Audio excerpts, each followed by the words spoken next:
करें और सीखें वर्कशीट क्रमांक 9। गतिविधि का नाम बड़ी संख्या बनाओ जीत कर बताओ। यहाँ पे हम सीखेंगे जोड़ना। यहाँ पे दिया गया है आपके घर के 2 सदस्यों की आयु वर्षों में पूछकर लिखिए। तो आपको यहाँ पर अपने परिवार के किन्हीं भी 2 सदस्यों की आयु लिखनी है। मान लीजिए आपके बड़े भाई हैं जिनकी आयु है 18 वर्ष, तो यहाँ 18 लिख देते हैं हम। और आपकी बहन है बड़ी, उनकी उम्र है 15 वर्ष। 2 सदस्यों की आयु हमने लिख दी। अब दोनों की आयु का योग कर लेंगे हम। तो 8 और 5 13 का 3 हासिल का 1 और 2 और 1 3, तो योग हुआ 33 वर्ष। अब नीचे लिखा है दोनों की आयु का योग 100 से कम है या ज्यादा है। तो हम जानते हैं 33 छोटा है 100 से, अतः योग 100 से कम है। अपनी कक्षा की उपस्थिति 2 दिनों की लिखनी है। मान लीजिए अपनी कक्षा की आज की उपस्थिति, आपकी कक्षा में आज मान लीजिए 12 बच्चे आए हैं और 1 दिन पहले 10 बच्चे आए थे, तो 2 दिनों की आपकी कक्षा की उपस्थिति यहाँ पे हो गई है 22। 1 किलो आलू का मूल्य, तो मान लीजिए हम लिख लेते हैं 1 किलोग्राम आलू की कीमत है 20 रुपए। 1 किलो टमाटर, तो 1 किलो टमाटर की कीमत है 80 रुपए। यहाँ पे आप अपने मन से कीमत लिख सकते हैं। 1 किलो आलू की जो आपके क्षेत्र में हो, 1 किलो टमाटर की जो भी आपके क्षेत्र में हो। अब यहाँ पर हमें तीसरे कॉलम में इनका योग करके लिखना है। तो 0 से जोड़ेंगे, इकाई से 0 0 0 हो जाएगा। 8 में 2 जोड़ा तो 10, तो दोनों का योग हो गया है 100। कक्षा 6 में लड़कियों की संख्या 24 है, तो यहाँ पे लड़कियों की संख्या हम लिख देते हैं 24। लड़कों की संख्या 32 है, तो यहाँ नीचे दिया है लड़कों की संख्या, हमने लिख दिया 32। अब तो कक्षा में कुल कितने बच्चे हैं, कुल निकालना है, मतलब दोनों को हमें जोड़ना होगा। तो यहाँ हम जोड़ देंगे 4 और 2 6, 3 और 2 5। यहाँ पे संख्या को हमने जोड़ दिया है। अब नीचे देखिए इसी प्रकार 1 किलो चावल का मूल्य, तो यहाँ पे सवाल में हमें दिया है 1 किलो चावल की कीमत है 45 रुपए। 1 किलो दाल का मूल्य है 110, तो सीध इकाई की तरफ से आपको मिलानी है, लिखते टाइम ये ध्यान रखना है। 1 किलो आटे का मूल्य है 25 रुपए। दुकानदार को कितने रुपए देने होंगे, तो यहाँ पे हमें तीनों को जोड़ना पड़ेगा। 5 और 5 10 का 0 हासिल का 1, 4 5 6 7 8 और 1 और यहाँ पे आ गया 1, तो 180। इस प्रकार से हमने वर्कशीट कंप्लीट कर ली है। यहाँ पे शाब्दिक प्रश्न है जिन्हें हमें पढ़ के हल करना है। अभय के पास 10 रुपए के 4 नोट हैं, तो 10 रुपए के 4 नोटों की कीमत होगी 40 रुपए। और 2 रुपए का 1 सिक्का है, तो 2 रुपए के 1 सिक्के का मूल्य होगा 2 रुपए। अभय के पास कुल कितने रुपए हैं हमें ज्ञात करने हैं। तो अभय के पास कुल रुपए हैं 40 रुपए और 2 रुपए यानी 42 रुपए। इसी प्रकार से नीचे अगला सवाल दिया है। रजिया ने एक एटलस 74 रुपए में खरीदा है, कंपास बॉक्स 40 रुपए में खरीदा और एक कॉपी 25 रुपए में खरीदी। उसने कुल कितनी राशि खर्च की, यानी सवाल में हमें योग ज्ञात करना है। तो 4 और 5 को जोड़ा तो 9 आ गया, 7 4 11 12 और 1 13, यानी 139 रुपए रजिया ने खर्च करे हैं। अगले सवाल में दिया है एक पेन का मूल्य है 12 रुपए, एक कॉपी का मूल्य है 50 रुपए। पेन और कॉपी खरीदने के लिए दुकानदार को कुल कितने रुपए दिए, तो कुल मूल्य जो है दोनों का, तो हम जोड़ देंगे 2 और 0 को जोड़ेंगे तो आएगा 2, 5 और 1 को जोड़ा तो 6। डेविड ने एक पुस्तक खरीदी है 70 रुपए में और एक ड्राइंग बॉक्स खरीदा है 55 रुपए में। दोनों को खरीदने के लिए दुकानदार को कितने रुपए दिए, तो कुल कीमत इन दोनों की ज्ञात करनी है, यानी कि जोड़ना है। तो इकाई से शुरू करेंगे, 0 और 5 को जोड़ा तो आया 5, 7 और 5 को जोड़ा तो आया 12, यानी उसने कुल 125 रुपए जो है खर्च करे। एक मेज यानी टेबल की कीमत है 475 रुपए, एक कुर्सी का कीमत है 380 रुपए। मेज और कुर्सी दोनों खरीदने के लिए कितने रुपए देने होंगे, यानी सवाल में हमें कुल कीमत ज्ञात करनी है, यानी जोड़ना है। तो हम जोड़ देते हैं, इकाई से शुरू करेंगे, तो यह आएगा 5। 8 और 7 को जोड़ा तो 15 का 5, हासिल का 1, 4 3 7 और 1 हासिल का 8। तो दोनों चीजें खरीदने के लिए कुल 855 रुपए खर्च करने होंगे। आओ करें और सीखें वर्कशीट क्रमांक 11। बोलो कितना बचा। अवधारणा, उप अवधारणा है घटाना, हमें घटाना है। इकाई से शुरू करते हैं हम घटाना। 8 में से 6 दे दिए तो बचा 2 और यहाँ पे 2 है, नीचे कुछ भी नहीं है तो 2 बच जाएगा, 2 दहाई। 8 इकाई में से 4 को घटा दिया तो यहाँ आएगा 4 और यहाँ 4 का 4 ही 4 आएगा।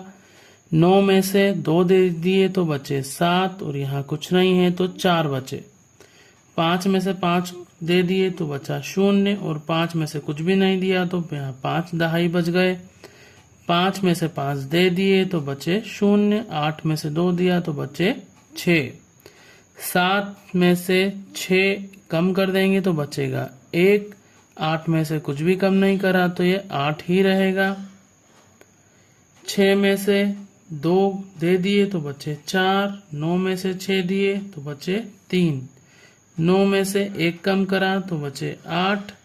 9 में से 7 कम कर रहे तो बचे 2। इसी प्रकार देखिए आने का सवाल है।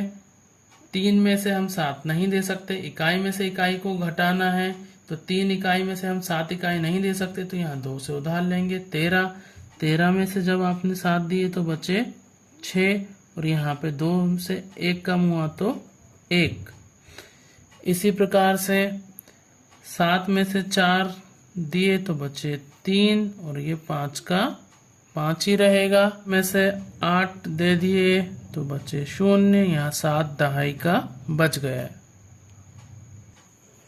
घटाइए, यहाँ हमें घटाना है तो इकाई में से शुरू करेंगे हम घटाना। 7 इकाई है, यहाँ पे 6 इकाई है तो 7 में से 6 कम कर दिए तो बचा 1 इकाई के स्थान पर। दहाई यहाँ पर 2 है और दहाई यहाँ कुछ भी नहीं है तो 2 दहाई बच गए। 8 में से 3 दिए तो बचे 5। 3 वैसे की वैसे ही आ जाएगा। यहाँ नीचे देखिए 6 में से 2 दे दिए तो बचे 4 इकाई और 6 दहाई में से 1 दहाई दे दिया तो बचे 5। ये 3 में से 0 घटाया तो आया 3 और 7 का 7 ही 7। 5 में से 5 दिए तो बचे 0। 7 में से 1 दिया तो बचे 6। 8 में से 8 दे दिए तो बचे 0। 9 पूरे बच गए हैं। 6 में से 5 दे दिए तो यहाँ 1 बचा है और 9 में से 9 ही बच गए हैं। 8 में से 4 दिए तो 4 बचे। यहाँ 8 दहाई में से 4 दहाई दे दिए तो 4 दहाई बचे हैं। 9 में से 9 दे दिए तो यहाँ 0 बचे हैं और 5 में से 1 दिया तो 4। 1 में से 1 घटाया तो बचे 0। 8 में से 1 घटाया तो बचे 7। 4 में से 4 घटाया तो बचे 0। 8 में से 1 घटाया तो बचे 7। 7 में से 6 कम कर दिए तो बचा 1। 8 में से 3 कम कर दिए तो बचे 5। आओ करें और सीखें वर्कशीट क्रमांक 12 हम करेंगे। यहाँ पे भी हमें घटाने की अवधारणा बताई गई है। तो इकाई का मतलब होता है 1, दहाई का मतलब होता है 10, जैसा कि यहाँ बंडलों की सहायता से बताया गया है। 9 खुली तीलियां 9 इकाई को बता रही हैं, जबकि 4 10-10 के बंडल 4 दहाई को बता रहे हैं। तो दोनों मिला के हुआ 40 और 9 49। इसी प्रकार से 4 इकाई यानी कि 4 और 1 10 का बंडल है यानी दहाई है 1। तो इसमें से हमने जब कम करा 9 में से 4 दे दिए तो बचे 5 इकाई और 4 दहाई में से 1 दहाई कम कर दिया तो बचे 3 दहाई। इसी प्रकार से नीचे के सवालों को हम करेंगे। यहाँ पे हासिल वाला है क्योंकि 2 में से हम 6 नहीं दे सकते तो यहाँ 5 से उधार लेंगे। 5 ने उधार दिया तो यहाँ हो गए 12। 12 में से 6 देने के बाद बचे 6 और यहाँ 4 में से 4 कम करे तो 0 बचेगा। यहाँ पर भी देखिए 3 है और 7 देने हैं तो हम दे नहीं सकते तो यहाँ से उधार लेंगे। इसने दिया 1 दहाई यानी 10, तो 10 और 3 मिला के हो गए 13। 13 में से 7 देने के बाद हमें बच रहा है 6 और यहाँ 7 बचा। 7 में से 6 दे दिए तो बचा 1। 5 में से 5 दिए तो यहाँ 0, 6 में से 3 दिए तो यहाँ बचे 3, 7 में से 3 देने के बाद बचेंगे 4, 5 में से 2 दिया तो बचे 3। इसी प्रकार से हम सभी सवालों को कर लेंगे। इसी प्रकार से 18 हो जाएगा जब इधर से हम एक हासिल देंगे। 18 में से 9 घटाए तो यहाँ बचे 9, यहाँ बचा 5, 5 में से 1 दिया तो बचे 4।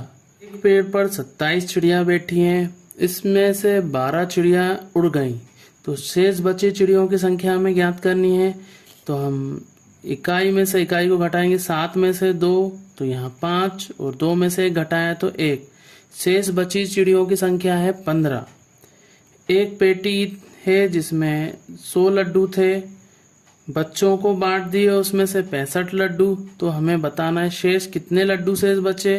तो यहाँ पे देखिए हासिल दिया 10 से इधर, तो 10 में से 5 घटाया तो 5, यहाँ बचे 9, जिसमें से 6 को घटाया तो बचे 3, यानी 35 लड्डू शेष बचे। नेहा बाजार गई और उसके पास 200 रुपये थे, उसने सामान खरीदा 124 रुपये का, तो उसके पास कितने रुपए शेष बचे।